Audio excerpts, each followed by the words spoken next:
Sun travels வடமாகாணத்தில் சட்டபூர்வமான அனுமதியுடன் இயங்குகின்ற visa consultants and ticket agent. உங்கள் பெறுமதியான கடவுச்சீட்டுகள், ஆவணங்கள் போன்றவற்றுக்கு பாதுகாப்பான அனுமதி பெற்ற நிறுவனம் சன் டிராவல்ஸ்.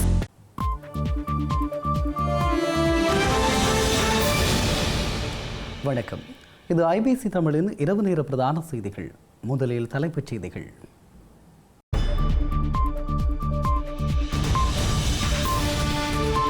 விளக்கமறியலில் வைக்கப்பட்ட அர்ஜுனா நீண்ட நேர விசாரணையின் பின் நடவடிக்கை. மேதின கூட்டத்தில் பங்கேற்குமாறு ரணிலுக்கு சஜித் அழைப்பு. அரசியல் சூதாட்டத்திலிருந்து விலக தயார் எனவும் அறிவிப்பு. போதைப்பொருள் கடத்தலில் ஈடுபட்ட பிக்குகள் தொடர்பில் விசாரணை. பாரபட்சமற்ற முறையில் நடவடிக்கை என்கிறார் ஆனந்த் விஜயபால.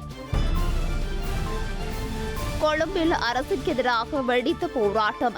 $2.5 பில்லியன் நிதி மாயமான விவகாரத்தை தொடர்ந்து ஆர்ப்பாட்டம். சமாதான பேச்சுக்கள் முறிந்தமைக்கு அமெரிக்காவே காரணம் என்கிறது ஈரான். ரஷ்யா சென்ற ஆராய்ச்சி குற்றச்சாட்டு.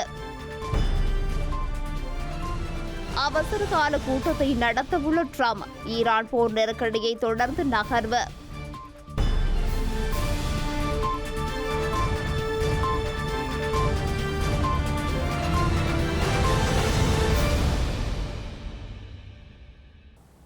இனி விரிவான செய்திகள்.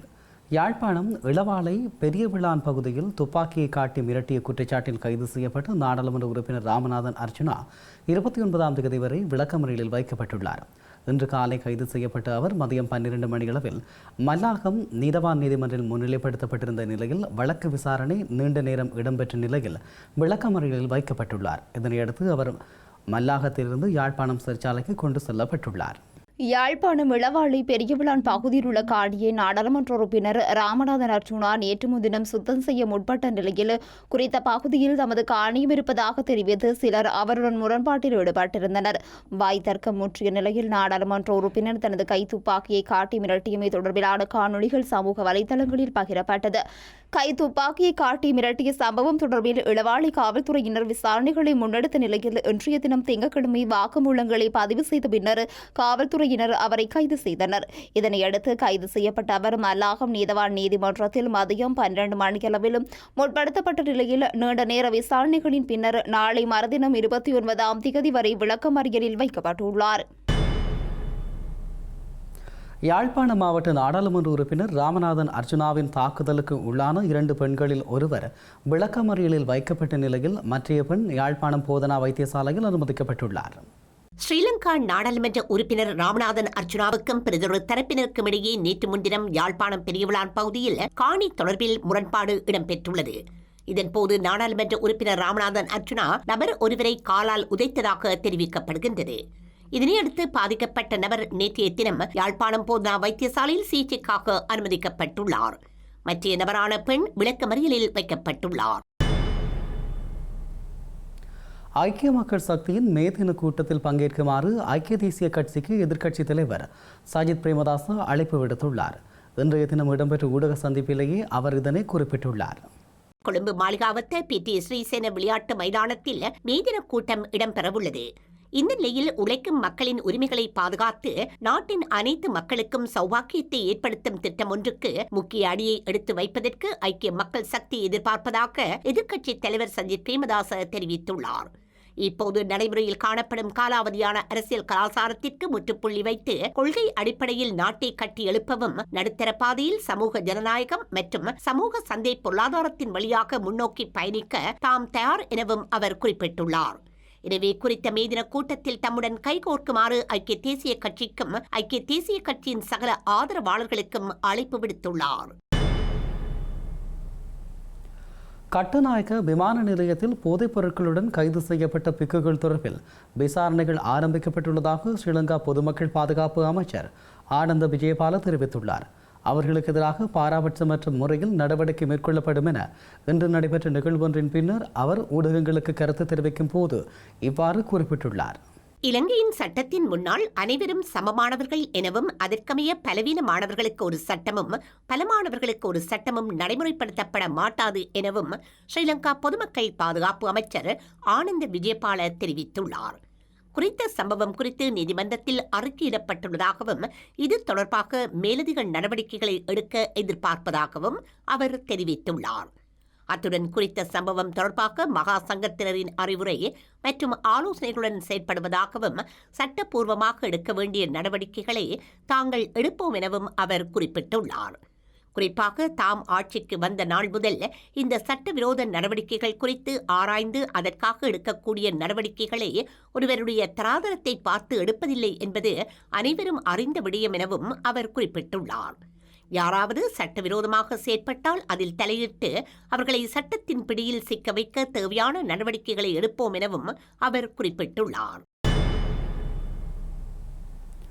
ஸ்ரீலங்கா திரைசேரியில் இருந்து 2.5 மில்லியன் அமெரிக்க டாலர் நிதி இணைய ஊடுருவல் மூலமாக வேறொரு தரப்பினரின் கைக்கு சென்றமைக்கு எதிர்ப்பு தெரிவித்து கொழும்பில் போராட்டங்கள் இடம்பெற்றுள்ளன. ஸ்ரீலங்கா நிதியமைச்சின் வளாகத்திற்கு முன்பாக சர்வஜன அதிகாரம் அமைப்பினர் இன்று காலை பாரிய எதிர்ப்பு போராட்டம் ஒன்றை முன்னெடுத்தனர். பொதுமக்களின் வரிப்பணம் முறையாக கையாளப்படாமை குறித்து இதன்போது கோஷங்களை எழுப்பியிருந்தனர். இதேவேளை ஸ்ரீலங்கா பொதுஜன பெரமுனவின் பிரதிநிதிகளும் இந்த நிதி மோசடிக்கு எதிராக இன்று காலை இலங்கை மத்திய வங்கிக்கு முன்பாக போராட்டத்தில் ஈடுபட்டனர். அத்துடன் அரகலேயவின் பிரதிகள் அமைப்பினால் ஏற்பாடு செய்யப்பட்ட மற்றொரு எதிர்ப்பு போராட்டமும் இன்று மத்திய வங்கிக்கு முன்பாக இடம்பெற்றது. அரசாங்கத்தின் நிதி முகாமைத்துவத்தில் ஏற்பட்டுள்ள பாரிய குறைபாடுகளே இவ்வாறான நிதி இழப்புகளுக்கு காரணம் என இதன்போது போராட்டக்காரர்கள் சுட்டிக்காட்டினர். இலங்கை பெட்ரோலிய கூட்டுத்தாபனத்தினால் மேற்கொள்ளப்பட்ட டீசல் இறக்குமதியின் போது பாரிய ஊழல் மற்றும் முறைகேடுகள் இடம்பெற்றதாக தெரிவித்து லஞ்சம் மற்றும் ஊழல் ஒழிப்பு ஆணைக்குழுவில் முறைப்பாடு பதிவு செய்யப்பட்டுள்ளது. கூட்டு எதிர்க்கட்சியின் பிரதிநிதிகளால் இந்த முறைப்பாடு இன்று திங்கட்கிழமை சமர்ப்பிக்கப்பட்டுள்ளது. இலங்கை பெட்ரோலிய கூட்டுத்தாபனத்தின் குறித்த டீசல் இறக்குமதி நடவடிக்கையினால் அரசாங்கத்திற்கு பெருமளவிலான நட்டம் ஏற்பட்டுள்ளதாக அந்த முறைப்பாட்டில் சுட்டிக்காட்டப்பட்டுள்ளது. இந்த விடயம் தொடர்பில் உரிய அதிகாரிகளிடம் விசாரணை நடத்தி சம்பந்தப்பட்ட ஆவணங்களை பரிசீலிக்குமாறு எதிர்க்கட்சி பிரதிநிதிகள் கேட்டுக் கொண்டுள்ளனர். இந்த கொடுக்கல் வாங்கலில் பாரிய மோசடி இடம்பெற்றுள்ளதா என்பது குறித்து கண்டறியப்பட வேண்டும் எனவும் இந்த நட்டத்திற்கு பொறுப்பான நபர்களுக்கு எதிராக சட்ட நடவடிக்கை எடுக்கப்பட வேண்டும் எனவும் அந்த முறைப்பாட்டில் மேலும் வலியுறுத்தப்பட்டுள்ளது. வில்பத்து சரணாலயத்தை அண்மித்த வனப்பகுதிகளை அழித்து மீள்குடியேற்றங்களை முன்னெடுத்தமைக்கு எதிராக வழங்கப்பட்ட தீர்ப்புக்கு எதிராக ஸ்ரீலங்கா முன்னாள் அமைச்சர் ரிசாட் பதியுதீன் தாக்கல் செய்த மேன்முறையீட்டு மனு மீதான விசாரணையில் இருந்து உயர்நீதிமன்ற நீதியரசர் ஒருவர் இன்று விலகியுள்ளார். வில்பத்து காடுகளை அழித்து மக்களை குடியேற்றமைக்கு எதிராக 2015ஆம் ஆண்டு சுற்றுச்சூழல் நீதிக்கான மையத்தினால் தாக்கல் செய்யப்பட்ட மனுவை விசாரித்த மேன்முறையீட்டு நீதிமன்றம் காடுகளை மீள வளர்ப்பதற்கான செலவை முன்னாள் அமைச்சர் ரிஷாட் பதியுதீன் பொறுப்பேற்க வேண்டும் என தீர்ப்பளித்துள்ளது. இதன்படி அவர் சுமார் 106 கோடி ரூபாவை செலுத்த வேண்டும் என வன பாதுகாப்பு திணைக்களம் மதிப்பிட்டிருந்தது. இந்த தீர்ப்பை ரத்து செய்ய கோரியே ரிஷாட் பதியுதீன் உயர் நீதிமன்றத்தில் இந்த மேன்முறையீட்டை தாக்கல் செய்துள்ளார். யாழ்ப்பாணம் வேலனை அல்லைப்பட்டி மண்கும்பான் பகுதியில் உள்ள தரிசு காணியில் காணப்பட்ட புதர்களுக்கு இனந்தெரியாதோர் தீமூட்டிய நிலையில் அவர்களுக்கு எதிராக சட்ட நடவடிக்கை எடுக்கப்பட வேண்டும் என குறித்த பகுதி மக்கள் தெரிவித்துள்ளனர். குறித்த செயற்பாட்டினால் கால்நடைகளின் உணவு தேவை கேள்விக்குள்ளாக்கியுள்ளதாகவும் இவ்வாறான தீமூட்டல் செயல்களை செய்வோர் கண்டறியப்பட்டு தண்டிக்கப்பட வேண்டும் எனவும் குறித்த பகுதி மக்கள் வலியுறுத்தியுள்ளனர். யாழ்ப்பாணம் வேலனை அல்லைப்பட்டி மண்கும்பான் இடையே உள்ள நண்டு தொழிற்சாலை முன்பகுதியில் உள்ள தரிசு காணிகளில் காணப்பட்ட புதர்களுக்கு விசமிகள் தீ மூட்டியதில் பாரியளவிலான புத்தரைகள் எரிந்து நாசமாக்கியுள்ளன. குறித்த சம்பவம் இன்று காலை இடம்பெற்றுள்ளதாக காவல்துறையினர் தெரிவித்துள்ளனர். அத்துடன் குறித்த தீயினால் ஏற்பட்ட புகையின் காரணமாக வீதியால் மக்கள் செல்ல முடியாத நிலை உருவாக்கியுள்ளதாகவும் தெரிவிக்கப்பட்டுள்ளது. குறித்த சம்பவம் தொடர்பில் காவல்துறையினருக்கு தகவல் வழங்கப்பட்டதை அடுத்து யாழ் மாநகர சபையின் தீயணைப்பு வாகனம் வரவழைக்கப்பட்டு தீயை கட்டுப்படுத்த துரித நடவடிக்கை மேற்கொள்ளப்பட்டிருந்தது. தற்போது நிலவும் வெப்பமான காலநிலையால் நீர்வளம் வேகமாக வற்றி வரும் நிலையில் புட்களும் சருகாகி வருகின்றன. இதனால் கால்நடைகளின் உணவு தேவையை பூர்த்தி செய்யும் புத்தரைகளும் அற்றுவரும் நிலையில் இவ்வாறு விஷமத்தனமாக தீ மூட்டல்களால் அவை முற்றாக அழிவுறும் பரிதாப நிலை ஏற்படுவதாக கிராம மக்கள் தெரிவித்துள்ளனர். எனவே இவ்வாறான தீமூட்டல் செயல்களை செய்வோர் கண்டறியப்பட்டு தண்டிக்கப்பட வேண்டுமென குறித்த பகுதி மக்கள் வலியுறுத்தியுள்ளனர். கிளிநொச்சி கனகாம்பிகை குளத்தில் நேற்று நீராடச் சென்று காணாமல் போன நபர் சடலமாக மீட்கப்பட்டுள்ளார். குறித்த சம்பவம் தொடர்பாக கிளிநொச்சி காவல்துறையினர் விசாரணைகளை மேற்கொண்டு வருகின்றார்கள். கிளிநொச்சி இரணிமடு சந்தியை அண்மித்த பகுதியில் உள்ள கனகாம்பிகை குளத்தில் நேற்று பிற்பகல் 3 நீராடச் சென்றுள்ளனர். இதன்போது ஒருவர் நீரில் மூழ்கி காணாமற் போயிருந்தார். அவரை தேடும் பணி நேற்று மாலை முதல் இடம்பெற்ற நிலையில் இன்று காலை அவரது சடலம் இரணிமடு நன்னீர் கடற்தொழிலாளர்களால் மீட்கப்பட்டிருந்தது. குறித்த சம்பவத்தில் கிளிநொச்சி அக்ராயன் காவல் பிரிவிற்குட்பட்ட கந்தபுரம் பகுதியைச் சேர்ந்த 32 வயதுடைய 3 பிள்ளைகளின் தந்தை சடலமாக மீட்கப்பட்டுள்ளார். குறித்த சம்பவம் தொடர்பாக கிளிநொச்சி காவல்துறையினர் விசாரணைகளை மேற்கொண்டு வருகின்றனர். தமிழகத்தில் மே மாதம் 4ஆம் தேதி வாக்கு எண்ணும் பணிகள் காலை 8 மணிக்கு ஆரம்பமாகும் என தேர்தல் ஆணையம் தெரிவித்துள்ளது. தமிழகத்தில் கடந்த 23ஆம் தேதி சட்டசபை தேர்தல் நடைபெற்று முடிந்த நிலையில் 4ஆம் தேதி வாக்கெண்ணும் பணிகள் இடம்பெறவுள்ளன. வாக்கெண்ணும் இயந்திரங்கள் வாக்கெண்ணும் மையங்களில் பாதுகாப்பாக வைக்கப்பட்டுள்ளது. இந்த நிலையில் வாக்கு எண்ணிக்கை தொடர்பான நடைமுறைகளை தேர்தல் ஆணையம் வெளியிட்டுள்ளது.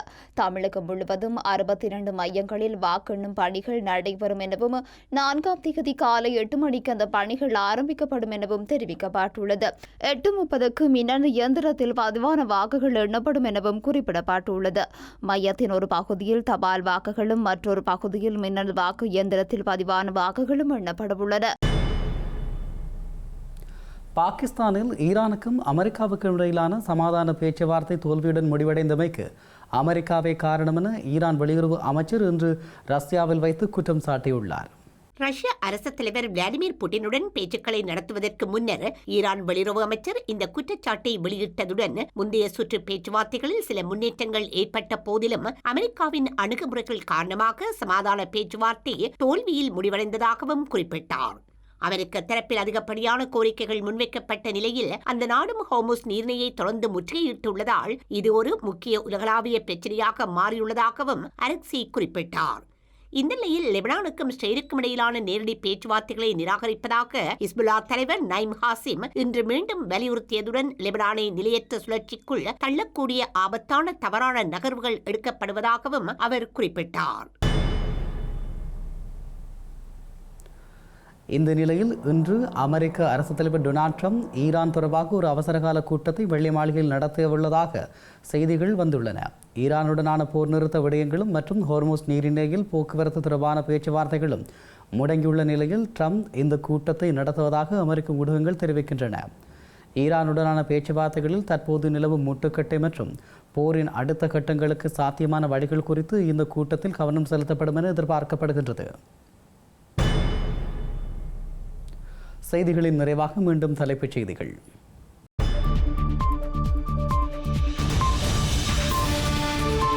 விளக்கமறியலில் வைக்கப்பட்ட அர்ஜுனா நீண்ட நேர விசாரணையின் பின் நடவடிக்கை. மேதின கூட்டத்தில் பங்கேற்குமாறு ரணிலுக்கு சஜித் அழைப்பு. அரசியல் சூதாட்டத்திலிருந்து விலக தயார் எனவும் அறிவிப்பு. போதைப்பொருள் கடத்தலில் ஈடுபட்ட திக்குகள் தொடர்பில் விசாரணை. பாரபட்சமற்ற முறையில் நடவடிக்கை என்கிறார் ஆனந்த் விஜயபால. கொழும்பில் அரசுக்கு எதிராக வெடித்த போராட்டம். $2.5 பில்லியன் நிதி மாயமான விவகாரத்தை தொடர்ந்து ஆர்ப்பாட்டம்.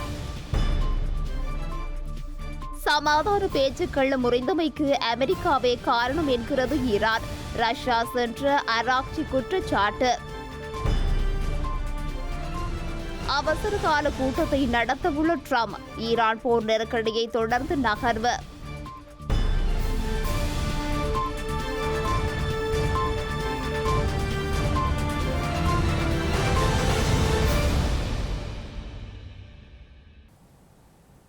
இத்துடன் ஐபிசி தமிழின் இரவு நேர பிரதான செய்திகள் நிறைவு பெற்றன.